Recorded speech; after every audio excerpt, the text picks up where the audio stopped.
Just introductions, my name is Tom Hopkins. I don't work at the council, I work for an organisation called TPAS, which is the Tenant Participation Advisory Service. TPAS is a not-for-profit specialist organisation that works with councils and social housing communities up and down the country, and actually makes sure that in this instance we are appointed as an independent tenants and leaseholders advisor. Our role here is to make sure that the council, in undertaking the work of the Resident Commission, actually follows government guidelines and follows processes that are open, impartial and transparent, and that queries from tenants and leaseholders and questions are answered plainly in understandable language that allows you to make informed decisions. Our other role is to make sure that we support the Resident Commission in terms of their knowledge and understanding of the process too, and in that respect we're here for public hearings and the closed meetings to make sure that the process remains clear and in accordance with government guidelines. I will be here at the end of the meeting for anybody who wants to approach me and actually make sure that we can answer any questions or concerns you've got about the process on a one-to-one confidential basis. Thank you. Thanks, Chair. Thanks, Tom. And nice for me to say a word about the background to these hearings, and I'll try to be brief. The establishment of the commission that you see before you this evening arises out of a promise made in the Labour election manifesto in last year's local elections. And as a commission, we have two tasks. One is to explore ways in which tenants and residents in general might be given more control over the future of their homes and estates. In other words, we're looking at the future governance of council housing in Hammersmith and Fulham, which is highly relevant to our theme this evening. Our second task is to look at ways in which more investment might be secured for council housing in Hammersmith and Fulham to improve housing services and perhaps to build more social housing. Now, there's nothing unusual about the tasks we've been given. In housing jargon, it's known as a social housing stock options appraisal, and it looks at the condition of the housing stock, the future costs of repairs and modernisation, how to pay for them, and how residents can affect decisions taken about council housing. And this kind of stock options appraisal has been carried out scores of times, hundreds of times, up and down the country. But there is one important difference here in Hammersmith and Fulham, because these stock options appraisals are normally carried out by council officers and other experts behind closed doors. Nothing sinister about that, it's just the way it usually is. But the unique aspect of what's happening here in Hammersmith and Fulham is that the appraisal is being carried out by a commission comprised of 9 residents and 4 independent outsiders, and the residents on the commission will have the final say in what's recommended. And the appraisal is being carried out in public, because we wanted residents to be confident that our proceedings were as open, as transparent, and as honest as possible. So you, the audience, have an active role in the hearings, the important role of witnessing the work of the Commission. You're the public part of the equation, and there are no foregone conclusions. We're genuinely, completely open-minded. Yes, we'll consider what a stock transfer has to offer. Equally, we'll explore what is achievable under retention, that is to say, the council remaining as the landlord. And all the time, we'll have 2 abiding objectives: giving residents greater control over their homes and providing excellent housing services and meeting housing needs, whilst at the same time recognising that the wishes of residents are paramount and that services need to be affordable. I want to emphasise that it's not the job of the Commission to decide the future of council homes in Hammersmith and Fulham. It's the job of the Commission to make a recommendation to the council about the way forward. It will then be for the council to decide what recommendation to adopt. Above all, any proposal affecting the future ownership of council homes, if it comes to that, will be decided by tenants in a ballot. The residents are in charge, and that's as it should be. So we continue our work as a commission today with the vital issue of what are the options and models for ownership and management. And I'm going to ask one of our independent experts on the Commission, Peter Bevington, to introduce these proceedings. Thank you very much. Thank you, Chair. This is our penultimate hearing, and it's our opportunity to focus more on the big issues that sit at the heart of the options appraisal and the role of the Commission. Dare I say, this is a high-level question that we are looking at today. Up to now, we've been focusing on different aspects of how the Council and other organisations, housing associations for example, currently invest in and manage their housing, how they perform, and how far, as we heard last week, they involve residents in all of this. But today, we're going to focus on what we mean by governance, where responsibility and accountability lies, how decisions are taken and who takes them, and what the different models are for owning and managing council housing, or housing that began life as council housing. Ever since councils started to take advantage of opportunities to transfer their stock to different types of landlord organisations, there's been a proliferation of different types of arrangements to suit different policy regimes and different local circumstances. I don't think we're going to be able to do justice to all of them tonight, but we will hear about a great number of them, and hopefully at the end of this hearing we will have a better idea of what some of the options for Hammersmith and Fulham might be. Peter, thank you very much indeed. And we begin our proceedings this evening by looking at these issues of ownership and management within the existing structure of Hammersmith and Fulham Council. And we are very pleased, not for the first time, to welcome to our proceedings Aaron Cahill, who's a housing strategy manager in Hammersmith and Fulham. Aaron, you are extremely welcome. We look forward to hearing your evidence.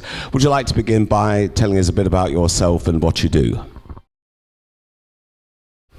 Hi there, can you hear me? Yep. Hi, my name's Aaron Cahill. I'm the Interim Housing Strategy Manager for the Borough. I have a range of responsibilities. One is to draft and finalise the housing strategy document itself, which was adopted by Cabinet back in May of last year.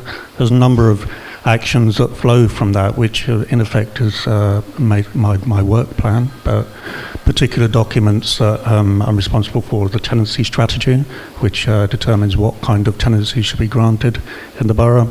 The housing allocation scheme, which is around who is allocated affordable rented housing and other forms of suitable accommodation, and also helping to draft the home buy allocation scheme with LABUB, which actually sets out the rules for who gets intermediate housing, which is shared ownership housing, discount market sale, and some forms of housing called intermediate rent, which is sub-market rent but higher than social rent costs. The home buy scheme is basically for people who are not eligible for social housing, can't afford market housing, so it's a kind of sub-market product which is in demand. There's over 7,000 people on the register for that. So those three documents are kind of live at the moment, out for consultation, but I also do work with housing associations seeking to bring forward affordable housing for development, and work with housing management colleagues on any issues relating to the tenancy agreement that they may want advice on, and a range of other tasks. But I am basically the housing strategy person for the borough. There's no other staff supporting me. So. Aaron, you're very welcome. Thanks so much, Annie. Let me kick off the questioning by asking you about how decisions are taken about the council's housing now. Who's in charge? Who influences the decisions? Okay, we have 4 directors in the housing department. We have the Director of Finance, Kath Corver, who you've met already, Steve Courage, who's responsible for asset management, and then we have Mike England, who you've met, who's responsible for housing options, and I report to him. And then today, and it's a nameless person, we've got a director of housing management who's started. He is actually responsible for the council housing per se, so he's the director of housing management. So he's responsible, he's the key person in respect to council housing. Other directors obviously support him. Steve Kerridge is obviously responsible for asset management, so he provides that support. Obviously, Kath Corbett provides the financial advice. Mike is responsible for the allocation scheme, which obviously influences who actually gets allocated the social rented housing that the council has available, which varies year to year, but last year was around 400 homes, so it's kind of quite a substantial amount of housing that he's responsible for allocating to. So the core role is the director of housing management in terms of the registered provider role, which is what the council is, and then the 3 directors provide support to him. Those directors are accountable to the cabinet member for housing, and they meet regularly, and they account to her. Let me ask you about the elected representatives. You talked about the cabinet member for housing. Who's that, and how does that person exert influence and authority in housing decisions in Hammersmith and Fulham? Well, she is a cabinet member for housing, which is Lisa Holman, Councillor Lisa Holman, and she is appointed by the leader, as I understand it, and she meets regularly with the 4 directors, and they account to her for decisions that are made in her name, effectively. So issues that would be discussed in meetings would be key performance indicators. There may be key decisions that need her sign-off that become in the form of a cabinet member decision. So she literally needs to sign the top page of the report to say that is okay, and it works both ways. Obviously, she's got control over what decisions are being made, but she also knows what is being what decisions have been made in her name. But it also gives some kind of surety to the officers concerned, so they've actually made clear what they are doing. So it's kind of quite a useful two-way process. What about the other elected representatives, the other councillors? How do they make their issues, concerns, anxieties felt? Well, the 2 other cabinet members that spring to mind are the cabinet member for economic development and regeneration. As I understand it, he has responsibility for the new bill side in terms of regeneration, so there's a link there in terms of affordable housing. And then there's also the cabinet member for planning, and obviously he has an ambit in terms of new build. And there is also a cabinet member for social inclusion who has a kind of cross-cutting role. So, but my kind of working relationship is through the cabinet member for housing through Mike England, who is the director.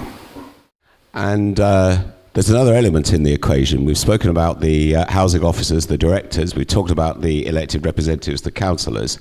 What about the residents? How do the residents make their views felt?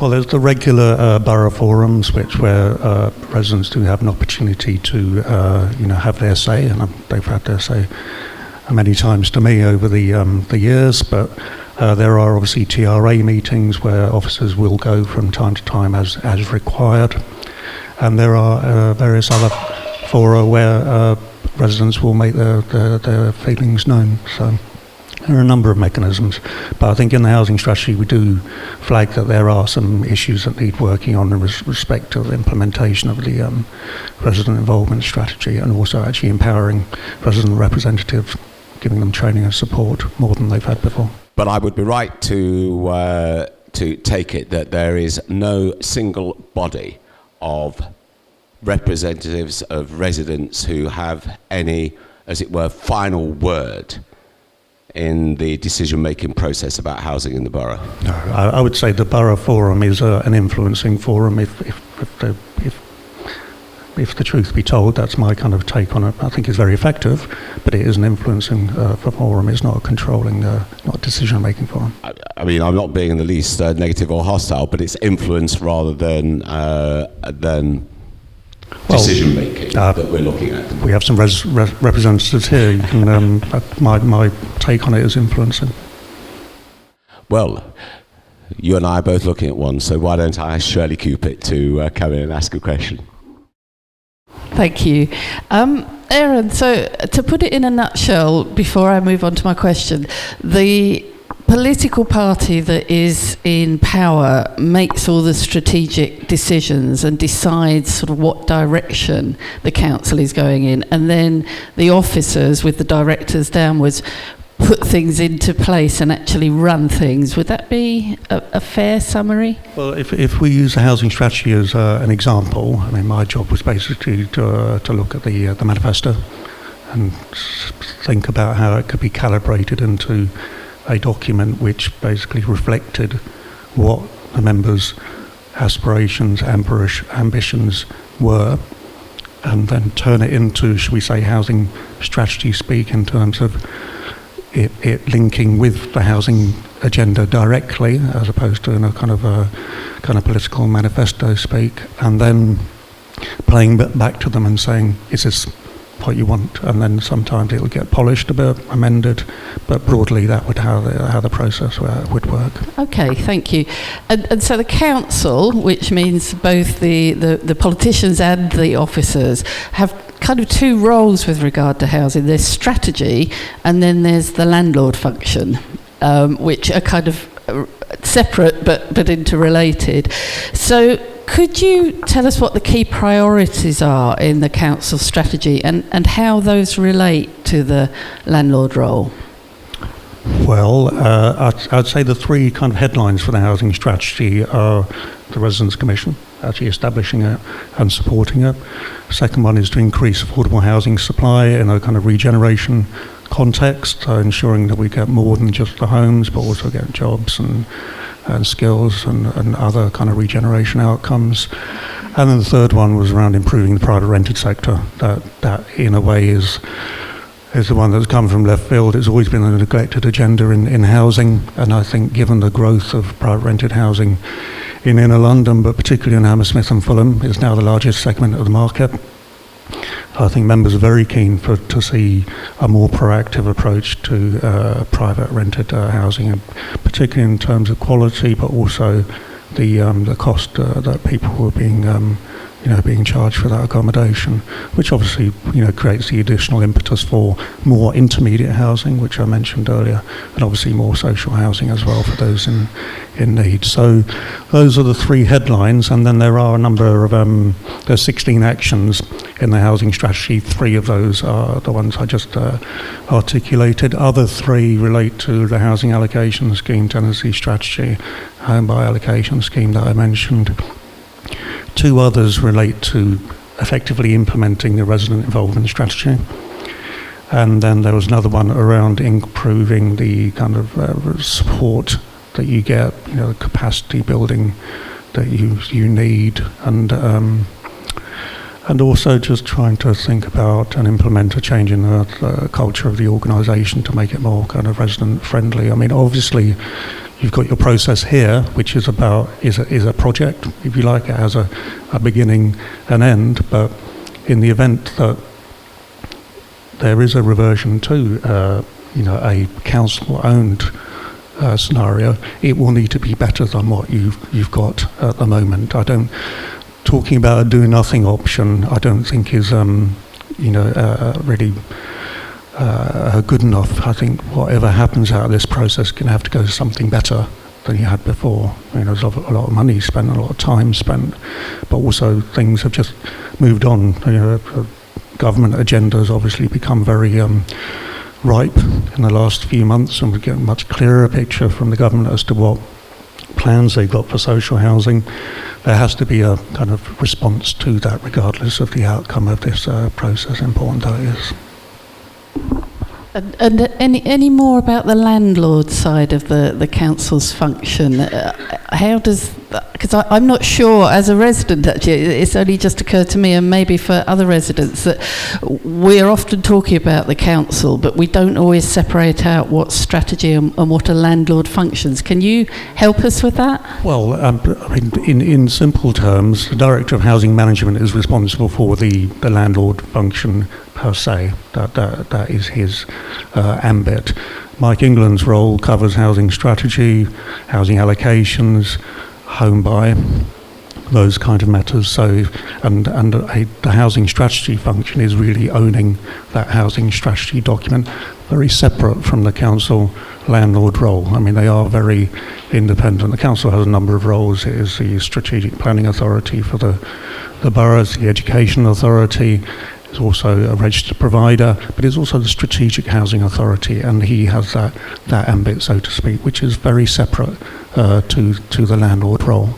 So I will talk to people in housing management about particular things around tenancy strategy, around the management transfer aspect of the housing allocation scheme, but the actual documents themselves are in the if you like, the realm, in the ambit of the housing strategy function. And are there any particular effects of a change in housing strategy do they have any influence on the landlord function, the kind of day-to-day role of the landlord? Well, in terms of grant of tenancies, certainly, because at the moment the tenancy strategy supports fixed-term tenancies, so those are the kind of tenancies that will be granted by the council landlord. When the tenancy strategy changes back to lifetime tenancies, which I think is a fairly, there's a consensus on, the council landlord will then revert to granting lifetime tenancies. So that will be a direct impact of the council's strategic role as change in policy, changing a management practice by the registered provider. So they're very discrete, different roles, but it's quite a developed relationship. So. Anything more, Shirley? John? I'm actually interested in basically alternative models of ownership. So what responsibilities and what freedom do the council have to consider alternative models for ownership and or management of its housing? Well, I think it does have a fair bit of flexibility as to what options can be adopted. I think it's really about what residents might want to see happen. I mean, reviewing guidance today on right to manage and right to transfer, there does need to be an impetus from residents to actually, and specifically tenants, to actually, instigate change. So with a right to manage scenario, it's a relatively soft process whereby 20% of the social housing tenants of an area need to push for a change in management. So they need to come to the council and say, we've got this mandate for change and we'd like you to go along with us and change the management arrangement. That wouldn't be a stock transfer scenario, needless to say. That would come under the ambit of either the right to transfer or a large-scale stock transfer under the usual arrangement. So the kind of scenery at the moment is generally tenant-led, any stock transfer process or right to manage process, but there is some discretion with councils to actually devolve some degree of management to local levels. And showing my age here, about 20-25 years ago, the models were estate management boards and tenant management co-ops. So the estate management board is at the softer end. It's around devolving decision-making relating to caretaking, communal area management, horticultural management, those kinds of things. And tenant management co-op, a little bit harder, a bit more of a transactional arrangement whereby the management arrangements are actually contracted over to the co-op, and also co-op prospective tenants would need to be interviewed by the co-op to see whether they were kind of suitable people to be in the arrangement. So those were the two old scenarios whereby you could look at alternative management arrangements. But I would say local authorities do have a fair bit of discretion to devolve, but it does obviously come down to money. I mean, if you look at more localised arrangements, you are generally looking at more intensive management costs, so that would cost more money, certainly in the short term, but some would argue if you put in the time and energy in local management efforts, you will actually save money in the medium to long term. But it does cost, in my experience. Yes, absolutely. But as far as the council's concerned, with models within the council, okay, you say that it's tenant-led, but is there no other strategies that you're looking at perhaps even next door in Kensington and Chelsea, or other councils and models that they've taken? Has there been any projection or meetings or strategy meetings on really what's going in our localities from other boroughs? Well, certainly aware of what's going on in Kensington and Chelsea, the management arrangement they have over there, and but I think that we're actually looking for the Residents' Commission to actually give us an idea of actually what you want to see in terms of future arrangements. I mean, London's a big mix of places, and there are various models that are suitable for the areas. I mean, in KNC, I think the borough's always been keen to retain their stock, but we're very keen also to devolve the management to the organisation that they've got there at the moment. That works for KNC. It may not work for Hammersmith and Fulham, but I think the impetus either comes from the politicians or from the residents, or ideally a combination of the two in concert. But you're not actually saying that the council doesn't have any other strategy. I mean, of course, they're looking at us and the commission, but don't tell me that there's no other strategy within the council that you're not thinking of. Is there? You have no other direction. You're not just totally relying on this commission. That's what I'm trying to.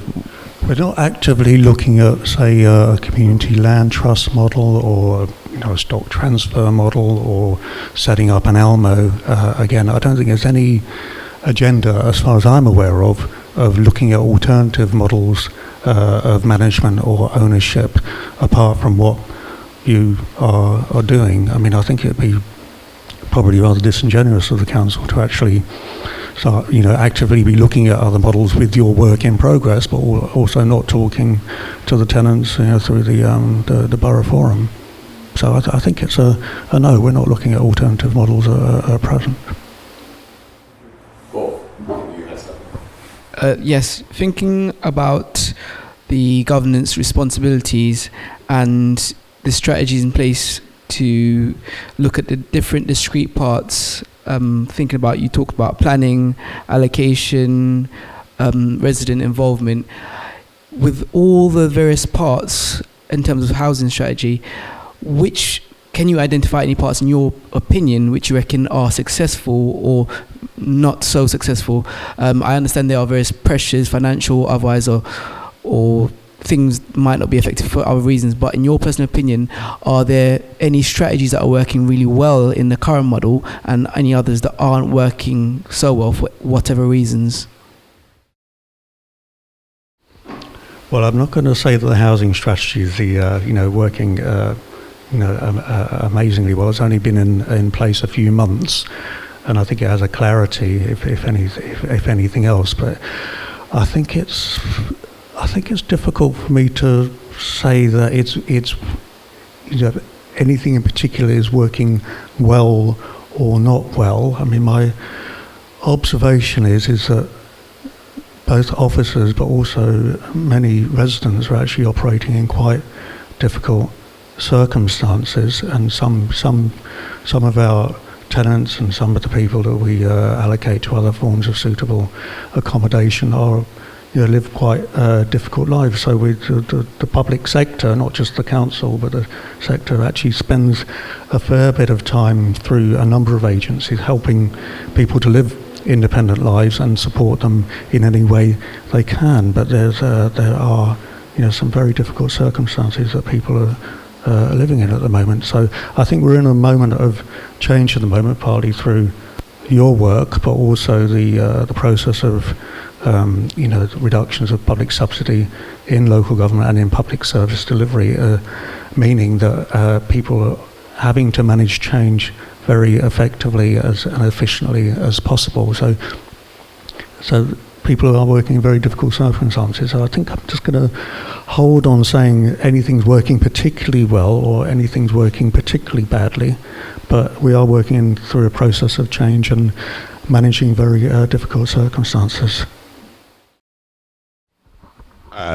Before I go on to ask another colleague to put a question, let me be clear then. Aaron, on the basis of what you said, that provided that the local authority, the council, remains the landlord and retains the ownership of the properties, there are actually quite a large variety of options for greater control by local residents, and I think you've identified 5. There may be more.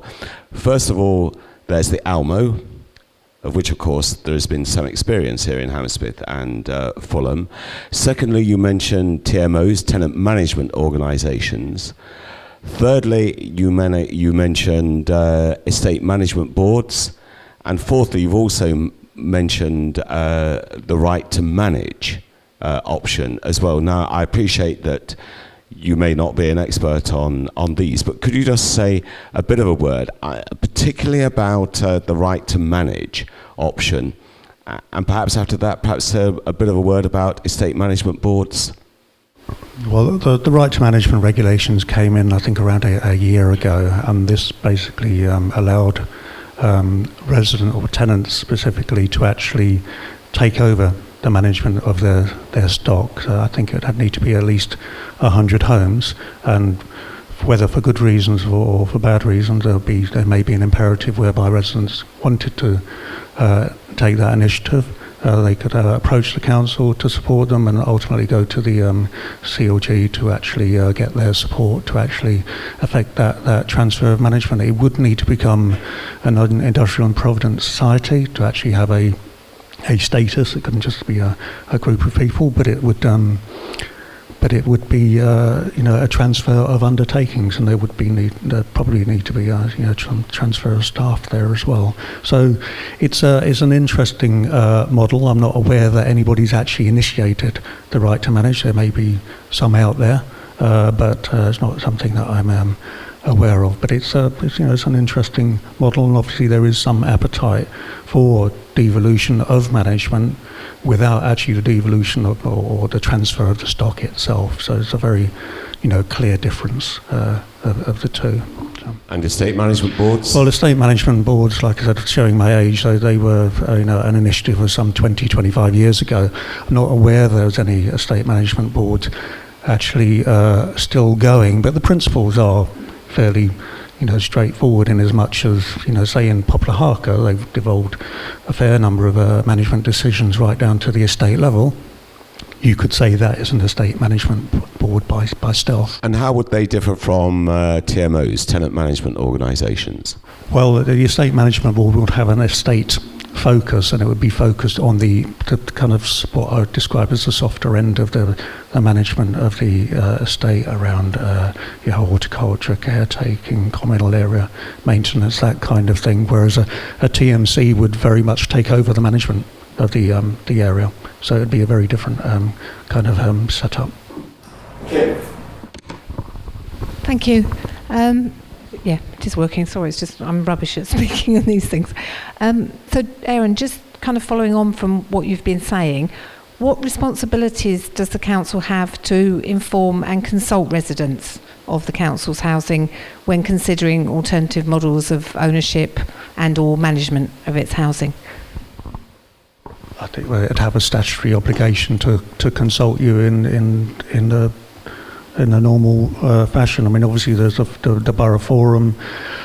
We would write to you on specific issues. Obviously, if there was a change in the tenancy agreement, we'd be obliged to actually write to every tenant of the council. So I think we'd use a number of mechanisms to actually consult. But what we'd have to do is demonstrate we'd use reasonable endeavours to contact our resident base, and there are obviously a number of ways of doing that. There's not the old H&F newsletter anymore, but certainly we're able to write to a sample of tenants or all tenants, and obviously use other sort of forms of communication, social media being one. Not that that's that well developed these days, but there would be a statutory obligation to consult with you if we were proposing a stock transfer. That is an obvious statement. Thank you. Can you just talk perhaps a little bit more then, if there was a stock transfer proposed, that the statutory obligation for that, other than social media, contacting all tenants and forums, etc.? The council would need to write to you with an offer document setting out what the actual offer from the council, which would be met by the new social landlord, would be. So it would set out the draft tenancy agreement, and it would also set out what the other offers would be. So if the council are saying, if you transfer, we're going to re-roof your block, we're going to change the lifts, we're going to improve the areas, we'd actually have to crystallise that in the offer document. It actually have to be set out in very, very clear terms. So and then that would form the basis of the offer, and you would be asked to vote on that basis. Yes, sir.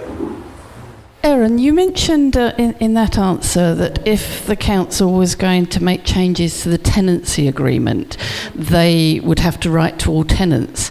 Probably not the only person here to make me think, what kinds of changes can the council currently make then to a tenancy agreement without necessarily the tenants' agreement?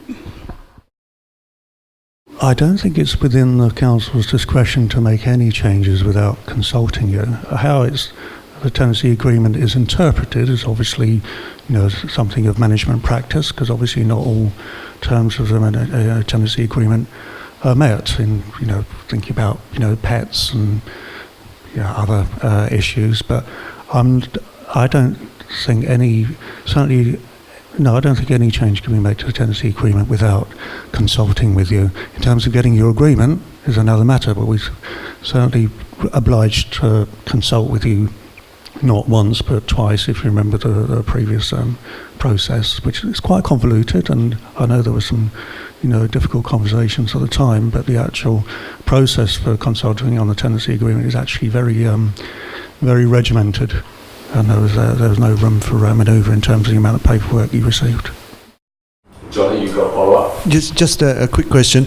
If, for instance, there was a transfer up for option, and we have the leaseholders, and with certain properties, they have different leases. They're actually in different categories. How would that be sorted? I mean, how would you approach leaseholders with this option of transfer, and how would their leasehold agreements be able to be transferred, say, to a housing or a gateway community or something like that? Well, it's customary for leaseholders to be consulted on a test of opinion basis, so you actually find out what leaseholders actually think of the proposals, but in terms of the actual vote, that is one for the tenants, in terms of the ballot. Thinking about the leasehold arrangements, basically the freehold would transfer to the new landlord.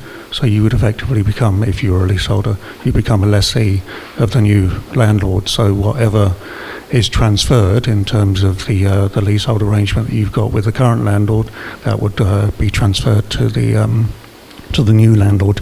I'll take further advice on that, but I can't see how else it could be. That's just in terms of freehold, leasehold, and tenancy arrangements, they are fairly straightforward definitions and processes, notwithstanding your point that there are different leases, which there will be. I mean, partly because the GLC had some stock, and the borough would have had some stock, so the leases might have varied on that basis alone.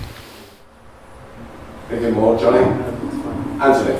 Aaron, in your view, what are the circumstances under which the council might be in a position to consider a partial transfer or an incremental transfer programme?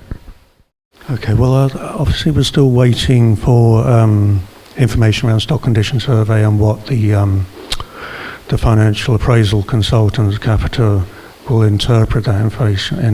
They'll basically plug that information into their model and see what comes out the other end. We don't know what that information will be, but I would speculate there'll be some parts of the borough for stock which will need more investment than others. I think that's a given. So it may be that some parts of the council stock lend themselves more to stock transfer than others. But I think it's early days to actually be speculating on what scenarios might be. What might be considered. I think the first stage that we're aiming to get to is to what does the financial model look like keeping the stock, and what does the financial model look like transferring the stock? Assuming there's a red figure, what are the difference in the figures going to be? Have you identified any particular areas of the borough where you feel that perhaps the stock needs serious looking at, shall we say? The short answer is no. I don't consider myself knowledgeable enough about all the council stock to actually say one thing or the other, but certainly some of the stock that I've seen, just from my own experience having done a fair bit of capital programme management in my career, you can look at a block and say, well, that's in pretty decent conditions, has some investment, it might be hiding something. Some blocks are a lot worse than they actually look, and then some are better than they look, but I think it's for the condition survey to generate that information. There hasn't been one for over 10 years, so it's overdue. But obviously, our asset managers have a pretty good idea of where the difficult stuff lies. Yeah, Johnny. Sorry, just one last question. I'm fascinated to know what the council workers think of us, and actually how we haven't engaged with the people that may have to do the work to make any of our recommendations real. I'm not going to ask you what their opinion of us, but I would like an undertaking that perhaps we could arrange a meeting. I would actually like to have a session with the people who are actually going to make this happen, whatever we choose, and I wondered whether you could take that on board. Well, I will, but I do understand that some sessions have been arranged. I think you're meeting some of the management staff. I mean, historically, it's been it can be a period of uncertainty. There's some people that obviously work for the council for many, many years, and this idea of change is actually quite a difficult one. What tends to happen is that if there is a stock transfer occurrence, then the staff will be what's called two-peed over. There'll be a transfer of undertakings, and staff will go over. Some will opt to retire. Some will opt not to go to the new organisation, but they generally do have a right to a job in the new organisation. So, but there's always, there's always a need for engagement. But in terms of the intranet that we have in the borough, the Residents' Commission's work has been advertised. So there is some familiarity about it. There certainly should be. I mean, housing staff should be taking an interest in your agenda, to be honest. Joanne, no, sure. I think that's a really good question about the input of staff, but I wanted to go back to the role of housing strategy and your oversight of the housing providers that are currently operating in the borough and the way in which they contribute to that strategy. Where do you think there might be gaps or opportunities for doing things differently or better to meet the strategy aims that possibly a new housing vehicle arising from this commission could fill? What would your aspirations be around that? Well, that's a big question. I mean, to start that one, I think there's a lot we can learn from actually the housing associations that we have in the borough. Got to hear from Paul Doe later. We have I think at the last count it was about 40 housing associations, but generally I think you can reasonably say there's about 6 to 8 that are the key players. There's actually a lot that we can learn from them. But in terms of a new organisation, let's say it was a new stock transfer organisation, it could be quite a significant force. I would like to think of it as quite an outward-facing organisation. Obviously,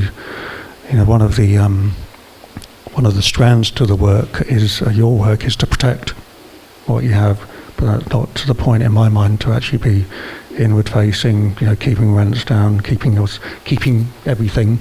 Instead, it can actually be kind of quite a force for change. This is the only inner London borough that will be looking at a whole stock transfer ever. So that's quite exciting on its own. You have, or the council has, a sixth of the housing stock in the borough, which I've said before. That is a very, very significant part of the housing market. And to be able to grow from that in terms of potential infill developments and possible redevelopments of blocks that are perhaps past their sell by date, there are major opportunities. And if you have land, you really do, control the show. You do need the cash, but the land comes first.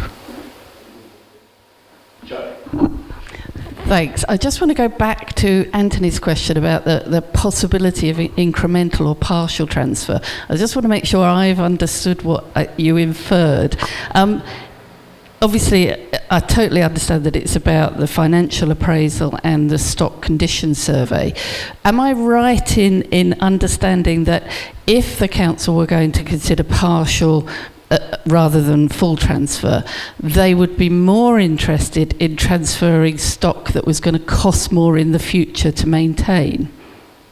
Or have I got that back to front? Well, my simple response there was if some stock needs a very large amount of investment, then it may be that stock transfer is an option for that particular scenario. Historically, that's where the stock transfer started in East London, where we simply didn't have enough money to affect the repairs and, well, just the repairs, not money improvements, to actually improve the stock, not only to bring it up to a habitable standard, but give it a 30-year life standard as well. So I wasn't kind of making up new strategy there, but I was just stating the obvious that some blocks, some estates might need a very significant investment. And if you're looking at a whole stock transfer, it very well may be that people who are living in the better quality stock are effectively